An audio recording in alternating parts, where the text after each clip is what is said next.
Hello and welcome. For those of you who don't know me, I'm Georgie from Healingmoonsuk, and today we're going to be talking about crystals for self-care. From an energetic standpoint, we can use crystals the same as what you would in crystal healing.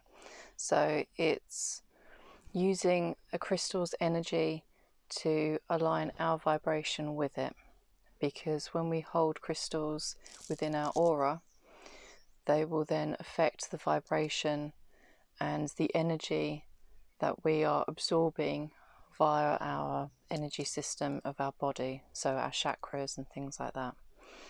And we can use them to kind of tweak and adjust our vibrational set points and how we're relating to things by using crystals. So I wanted to focus on self-care, following on from our last episode. So it's kind of a short list of my favourite crystals for self-care, more than anything else. And I'd like to start kind of pointing out what it is that they can be used for and why I think that they're good for self-care, as well as talking about the crystal itself.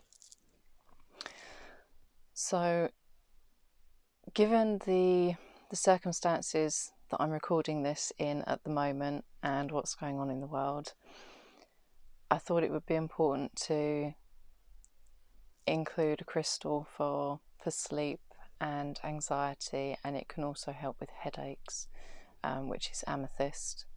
So amethyst you can keep under your pillow if you're having trouble sleeping at night. It can also be used for anxiety, so you can carry it in your pocket or something like that, or if you have a piece of jewellery. And for the ladies watching, you can pop a tumblestone in your bra as well, just to keep it close to you while you're going about your day. Also, I think rose quartz is quite important at the moment. That can help with self-love, and it's got a very gentle, steady kind of energy to it. So it will help not just with self-love and our own value, but it can also help if you're finding, depending on what it is that you do for work and the current situation, then it can also help if you're finding it traumatic as well, or if you're going through a bereavement or a trauma of some kind through loss, then rose quartz is a very good crystal for that as well. Also, right now it's important to keep ourselves grounded, and we may be lacking in energy as well.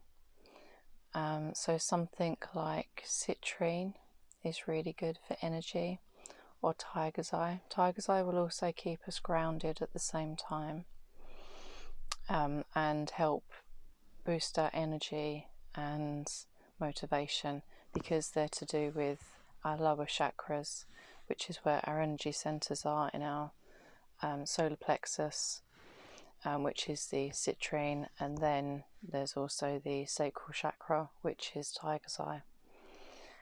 And so they can support you in a different way at the moment. Also, if you're having issues with negative energy, whether it be the people that you're coming into contact with, that you deal with in work or anything like that, or if you're suffering with anxiety as well, then something like one of the black crystals that you can get, so tourmaline, black obsidian and onyx, something along those sorts of lines, if you have any of those or can get those, because they absorb negative energy and neutralize it to then release it again. So it can help if you're suffering with anxiety and things like that. It's very grounding, very earthy kind of stone, because they're to do with your root chakra. So these can all help support you right now.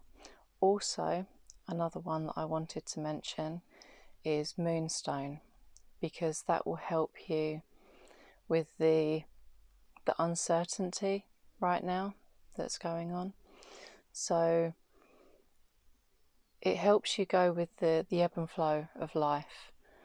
so it can help support you through the uncertainty and not knowing what's coming next, or how to plan ahead, because right now we can't really plan ahead too far. So that can all support you in that as well. I also wanted to touch a little bit on crystal care. If you're new to crystals and this is your first time really trying to use them in your everyday life, and you haven't really worked with them before, it's important to make sure that the energy of your crystals is cleansed on a regular basis. So this can be done just running them underwater. Normally most books and things that I've read would recommend using a stream or something like that, but in all honesty you can just run them under your tap, and you just let the water go over it. It doesn't have to be turned up high, just a little trickle, and then you use a visualization and imagine that any negative energy that is adhered or clinging to the crystal is melting away and running away down the tap, down the drain, sorry, from the water washing over it. And there's no particular length of time that you have to do this for. Just keep doing it until you feel like the energy has been released, the negative energy has been released from it, and then you can dry it. Another way of cleansing your crystals is to use incense. It's the same kind of thing, that you would pass the crystal through the incense smoke and visualize it being lifted off of the crystal to float away and be transmuted. So that's another way of also doing it. To charge your crystals, you can put them under the full moon. At the time of recording, I'm aware that we've got one of those coming up in the next few days. So if you're watching this when the video goes up, then feel free to use the full moon to charge your crystals. Cleanse them first and then put them out under the full moon. You can do it the day before the full moon is due, and then leave them out, because there's a window of space either side of the day of the full moon. So you can put them out the day before and then collect them up the day after, or the following night. So you've got the day before and the day after where they can be put underneath the moonlight. You can also use the sun as well, but it's a different kind of energy because you've got the masculine aspect of the sun and the divine feminine of the moon. So depending on the type of crystal it is or what feels right to you, you can decide whether you want them out, or you can just put them out and then leave them, because I'm saying put them out, but I mean like on your windowsill, so that they can take in the energies. They don't have to be outside if you don't want to, or if it's not possible. You can just as easily just pop them out, because depending on what the crystal is, if you're using something else that is say something like selenite, which I haven't actually included in this, but if you were to use selenite, then that disintegrates when it comes into contact with water. So you want to be mindful of the type of crystal that you're using as well, as to how you cleanse it and how you charge it, and where you place it at a time like that. But yes, that's a way of charging your crystals. And then all of the crystals that I have mentioned, you can carry on you in a pocket. As I mentioned earlier, you can pop it in your bra if you're a lady watching, or you can invest in a piece of jewellery to then wear, because depending on where your crystal is, it will affect different chakras and be slightly different. But when you're first starting out, you don't have to worry about that too much. Just go with what feels right and what's convenient, because once it connects with your aura, then it will eventually do all of it, not just the one place where you've put the crystal, whether it be as a bracelet or a tumblestone in your pocket. It doesn't really matter to start with.